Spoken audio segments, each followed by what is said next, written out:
paciente, né? É engraçado, porque você está operando aqui o paciente, mas você está olhando para a tela do computador. Isso acontece, isso já é realidade em algumas áreas médicas, né? Mas na odontologia ainda não é tão realidade assim. Mas, por exemplo, nos Estados Unidos ou na Alemanha, que tem um desenvolvimento tecnológico bem grande, você tem, por exemplo, cirurgia ortognática a laser, né? Você tinha corte ósseo a laser. Eu até mostro em aula, primeiras aulas eu mostro sempre, né, que é o pessoal do lado da Alemanha mostrando exatamente. Então, assim, é um robô que cortou a maxila do paciente. Então, essa é a tecnologia. Vou perder meu emprego. Não vai de jeito nenhum. Pode seguir, então. De jeito nenhum. Ô, Rafa, uma pergunta para você, também para a Samira e para o Diogo. Pensando assim, como essas áreas da odontologia que vocês três atuam, como que elas se correlacionam? Por exemplo, será um paciente que teve um trauma, como que você acha que dá para relacionar a bucomaxilo com uma reabilitação oral, com uma parte estética facial Você acha que é possível integrar tudo isso? Tudo a ver. A partir do momento que o paciente sofre, pegando o exemplo do trauma, né? A partir do momento que o paciente sofre um trauma, ele tem uma deformidade facial, devido a esse trauma. Então, ele tem afundamento de tecido duro, afundamento de tecido mole, às vezes perda de tecido mole, às vezes perda de tecido duro. Então, fica muito complexo você voltar à estética daquele paciente do jeito que era. Né? Então, a associação de técnicas, né, tanto da reconstrução óssea, da reconstrução tecidual, com a reconstrução estética dos dentes, por exemplo, e a harmonização, eu acho isso fundamental. Não tenho dúvida que uma complementa a outra. Né? Então, eu não vejo, por exemplo, hoje, né, vendo a área da harmonização facial com pessoas responsáveis, a parte estética dentária com pessoas responsáveis. Eu bato sempre nessa tecla. Com certeza. Né? Pessoas responsáveis e estudiosas do tema, né? E a cirurgia, por exemplo, eu não vejo. Assim como já era, né? Um pouco. Antigamente essa correlação era muito, muito nítida, por exemplo, na área da cirurgia com a estética dentária, que a gente fazia, por exemplo, as reconstruções e colocava os implantes, por exemplo, para abordagem da reabilitação oral estética e dentária, etc. Então, até o Ivo Pitangui, né, ele falava, né, que antes de colocar uma coisa bonita na paciente, de modificar e deixar ela linda, ele mandava ela para o dentista. Não só ela. Isso é bom, né, Samira? Exatamente. Exatamente. Não adianta nada. A estética do sorriso, ela é chave. Na estética, na harmonização como um todo. Não tem como falar de harmonização, tanto que o próprio nome, harmonização facial, ele entra nesse conceito, né? Você vai deixar tudo harmonizado. Não tem como você mexer em um sem mexer no outro, sem mexer no outro. E eu acho que isso é o grande diferencial do dentista que faz a harmonização, né? Sim. Porque você consegue harmonizar os dentes com a face, você mesmo, né? Com a estética, né? Isso. Não, fora que se o paciente pode estar lindo, pode ter uma pele impecável, uma mandíbula linda, um queixo lindo. Se ele der um sorriso e ele não tiver um incisivo central, é a primeira coisa que você vai ver. Não. Verdade. Ele pode ser lindo de boca fechada. Se estiver faltando um dente, se tiver com o dente quebrado, uma periodontia, a primeira coisa que você vê é o dente. Exatamente. Chama muita atenção. Exatamente, chama muita atenção. Então não tem. A harmonização facial, ela é exatamente isso, né? Esse conceito. É que, infelizmente, os cursos da harmonização facial, eles são muito compartimentados. Né? É lábio, é orelha, é asa do nariz, é testa. Então é muito compartimentado, mas a harmonização, o conceito da harmonização facial, da harmonização orofacial é exatamente isso, você colocar o conjunto em harmonia. Né? E sem a atuação conjunta de outras áreas de odontologia não existe.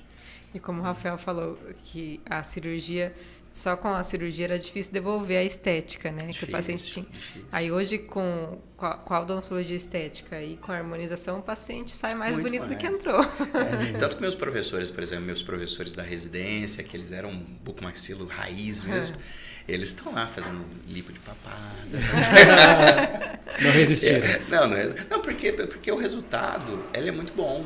Né? Uma cirurgia, por exemplo, uma cirurgia ortognática de avanço mandibular, com uma lipo, por exemplo, na região de papada, né? Que o pessoal fala papada, na região submandibular ali, o resultado é interessante. Assim como a utilização de próteses, por exemplo, para projeção de malar, né? Que é a região zigomática, o tipo de corte até da cirurgia ortognática endocrinognática para otimizar essa região estética. Porque o paciente ele não chega querendo uma função fantástica, ele chega querendo a estética, exatamente. E às vezes eles querem, às vezes não presta-se atenção muito na função. Às vezes nem sabe que está com um problema na função, né? Exato.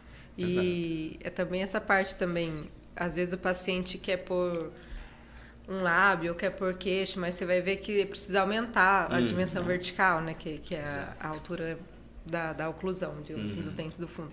E só aumentando a dimensão já dá uma outra característica na fase. Aí a harmonização vai vir para dar um toque final. Tanto que essa falta de dimensão vertical posterior é justamente aquele... Quando você fala de falta de dimensão vertical posterior, você fala justamente daquele aspecto de velhinho. Né? Que é aquele queixinho pequenininho, tudo fechado de bruxa. De né? bruxa, aquele vai ficando côncavo, né? Exatamente. E aí o paciente, às vezes... não sabe que está com essa dimensão diminuída, né? Às vezes pela idade, enfim, 1000 fatores. Mas com essa reabilitação da dimensão, o paciente fala, nossa... E aí você sugere mais outros procedimentos de harmonização e tal, mas o problema principal era esse, às vezes, né? E é engraçado que eu lembro que quando eu comecei na biomedicina estética, a primeira coisa que eu fui mexer era a minha boca, que eu achava minha boca muito pequena. E aí eu comecei a preencher. Um dia eu dei um sorriso, eu falei, eu tô banguelo. Porque eu tinha preenchido tanto o meu lábio, não é que estava exagerado, mas o meu dente é pequeno. É porque preencheu tanto o lábio que começa a mostrar menos o dente. Sim. E aí depois, quando eu entrei na odonto, que eu fui entender a importância de ter esse tipo de cálculo, né? Você tem que saber qual é o tamanho de coroa exposta. Se eu aumentar muito minha mucosa do lábio, não vou mostrar minha coroa. E aí vai dar a impressão que eu não tenho dente. E aí fica feio, uma coisa piorou a outra. Então, realmente, isso é um diferencial. Exatamente. E eu acho que uma das falhas da odontologia atual, e isso eu falo para todos, né, é o planejamento. O planejamento está sendo muito jogado de lado às custas dessa compartimentação, desse negócio de tipo, eu quero o lábio, vamos colocar o lábio, sabe? Não, eu quero o queixo, vamos colocar o queixo, e esquece do resto, né? O planejamento, ele está sendo deixado de lado, né? Devido claro, às vantagens financeiras que estão acontecendo também, né? Que por exemplo, a harmonização ela dá muito retorno devido ao perfil do paciente e inúmeros outros fatores, mas o planejamento está sendo deixado de lado. O paciente chega no seu consultório, por exemplo, e fala assim, eu quero lábio. E o dentista muitas vezes não olha e fala assim, não, tá bom. Vamos lá. Exatamente. Não é a mesma coisa na parte odontológica. O paciente chega, eu quero lente de contato. Não, mas precisa aumentar a dimensão, senão vai quebrar. Não quero. A pessoa não entende. Fala, não, mas não tem dente, não tem dente atrás, mas ele quer. Ou precisa fazer um canal, ou tá com uma infecção. Não, eu quero lente. Exatamente. Mas, Rafa, isso é uma coisa interessante porque você ter falado isso, porque inclusive no último podcast que a gente teve aqui, eu falei que às vezes o profissional, o paciente, ele chega falando, eu quero pôr queixo. Aí você tem que explicar, mas se eu pôr queixo, se eu ficar muito, vai desalinhar em relação à linha média da sua boca, vai dar uma diferença em relação ao nariz, então eu tenho que vir alinhando todo o seu perfil, senão a sua perfiloplastia vai ficar estranha. E a gente tem muita dificuldade de conseguir passar essa informação dentro da harmonização, justamente porque é uma coisa puramente estética, né? Não vou atrapalhar a função. Então o paciente fala, não, mas o que eu quero é isso. Eu falo, não, mas vamos fazer porque vai ficar melhor se eu colocar um pouquinho de lábio e dar uma empinadinha no nariz, aí eu projeto o queixo, aí fica tudo harmônico. Então existe essa dificuldade devido a uma característica estética puramente. É subjetivo, é opcional, o paciente faz o que quer. Não vai estragar outra coisa. A estética é complicada em todos os aspectos, né? A estética, a minha estética não é igual à estética da Samira, não é igual à estética do Thiago, não é igual à estética de ninguém. A estética é muito complexa. E você fazer o paciente entender esses conceitos de vamos dizer assim, de simetria, do que é torto, do que não é, dessa parte de complexidade de harmonização facial é muito difícil. Não, eu acho que o pessoal da harmonização deve ter muita dificuldade de passar essas informações. É muito. Primeiro que vem daquele conceito do paciente achar que às vezes você está tentando enfiar tudo para ganhar dinheiro só, né? Sim. E aí quem faz um planejamento complexo, né, e mostra isso para o paciente fala, não, peraí, como assim? Né? Eu só quero lábio. Isso acontece muito quando o paciente tem o famoso bigode chinês, né? Ele chega achando que eu tenho que preencher aqui. Aí eu venho explicando para ele, não, mas na verdade o seu problema não acontece aqui. Ele começa no terço médio, que vem despencando, perde o osso aqui. Maxila, então exato, a gente tem que reestruturar a zigomática, reestruturar a maxila, preencher os coxins de gordura com ácido hialurônico para vir sustentando a face. Mas aí o paciente fala, mas quanto que vai ficar isso? Eu falo, ó, para eu fazer tudo isso eu preciso de uns 2 ml em cada lado, mais um para dar um retoque e tal, uns 3 ml. Aí ele fala, mas eu fiz uma avaliação ali na outra clínica que me falaram que com 1 ml eu preencho bigode chinês. Eu falo, então vai lá e faz lá, inferno. A vontade é de falar isso. A vontade é essa. Mas não dá, né? A vontade é essa. Rafa, você faz prótese de mandíbula para Já fiz. estética, não? Não, para estética não muito, mas eu já fiz algumas para... É que o trauma ele exige, às vezes, a utilização de próteses, né? Não, curiosidade, porque tem paciente que me pergunta, só que eu nunca fiz. E me falam que é muito difícil fazer, que não é igual o de menta, mas de boa. Você sabe que não é, não. Não, essa facilidade que deu, né, vamos dizer assim, o desenvolvimento tecnológico que eu acabei de citar para vocês, né, com relação à previsibilidade, né, de ajuste de tecido mole, etc., facilitou um pouco. Né? Então, por exemplo, tem alguns laboratórios especializados nisso. Você manda, por exemplo, tomografia, né, o que você deseja, mais ou menos, no planejamento, etc., eles te mandam uma prótese pré-feita, assim, e você só parafusa no final, né? Então, às vezes essa facilidade também leva a abusos. Esse é um problema, né? Porque existe essa facilidade do planejamento e da confecção, né? Inclusive com alguns tipos de impressora 3D que podem ser autoclavados, alguns materiais da impressora, ou de cimento cirúrgico, por exemplo, que podem ser esterilizados e feitos, né? num biomodelo, e aí você consegue parafusar. Eu falo que para bucomaxila é muito simples essa parte, porque a gente está acostumado a fazer isso, né? De fixar placa, fixar parafuso, fixar enxerto. Então, tanto que a parte de próteses, ela não é tão complexa na formação da bucomaxila. Então, mas o desenvolvimento tecnológico foi interessante. Foi extremamente interessante. Mas, mais uma vez, o planejamento é mais difícil, às vezes, do que a confecção. No pós da prótese facial, quando o paciente tem parestesia, que é comum às vezes no mento, né? Sim. Você acha que o laser ajuda? Ajuda. Ajuda? Tanto o laser quanto alguns tipos de medicamento, eles podem ajudar como auxílio no processo. Legal. É claro que durante a cirurgia, isso pode ser minimizado com o tipo de incisão, o tipo de descolamento, a proximidade de estruturas nervosas que são fundamentais para aquela sensibilidade. Eles podem ser, assim, tudo pode ser minimizado no procedimento cirúrgico. Mas se acontece, e algumas vezes acontece, por exemplo, na cirurgia ortognática, quando você faz mentoplastia, que é uma prótese, entre aspas, mas com o próprio osso do paciente, de avanço daquele osso, que é um resultado definitivo daquele processo, algumas vezes você tem o resultado de parestesia. Que é meio que esperado, né? Exatamente, é esperado, principalmente na região do próprio queixo, né? Não, às vezes não na região do lábio, mas no queixo, né? Centralizado aqui na região do queixo. Então, isso o paciente tem que estar ciente, né? desde o começo. Mas as próteses não costumam acontecer tanto, depende do tipo de acesso que você utiliza. E da tunelização ali do descolamento, dependendo de onde você está, não é tão fácil de acontecer. Você me ensina aqui. Essa tunelização aí. Só que esses dias eu peguei uma paciente, pedi uma panorâmica, mas por questão dentária mesmo. E ela, na panorâmica, eu vi que tinha 2 parafusos de um lado e um do outro. Eu achei que era acidente, alguma coisa. Ela, não, eu tenho uma prótese de bochecha. Aí eu falei, nossa, eu nem tinha percebido. Ela falava que o nariz dela era muito grande e ela não podia, por uma questão médica, de fazer uma cirurgia no nariz para diminuir. Então ele sugeriu de aumentar colocar... a bochecha para compensar. Isso. Sim. E ficou tão bom, assim, eu nunca tinha nem reparado que ela tinha. E ela falou que já fazia uns 20 anos que ela tinha essa a prótese, ela não é... É que assim, o bom, né, das próteses está sendo pouco agora, né? Mas a prótese ela já existe há muito tempo. Inclusive com muitos erros que aconteceram no passado, a gente aprendeu. ainda não tanto assim, mas a gente aprendeu alguns tipos de material que podem ser utilizados, que são mais biocompatíveis ou não. Né? Então, isso é importante. Às vezes, o tipo de material e o tipo de técnica cirúrgica é extremamente importante. Ô Rafa, com esse boom momentâneo que a estética vem vivendo, que a harmonização vem vivendo, você acha que isso tem um fator positivo para a odontologia ou que a gente corre riscos no sentido de banalização, de mercantilização da saúde?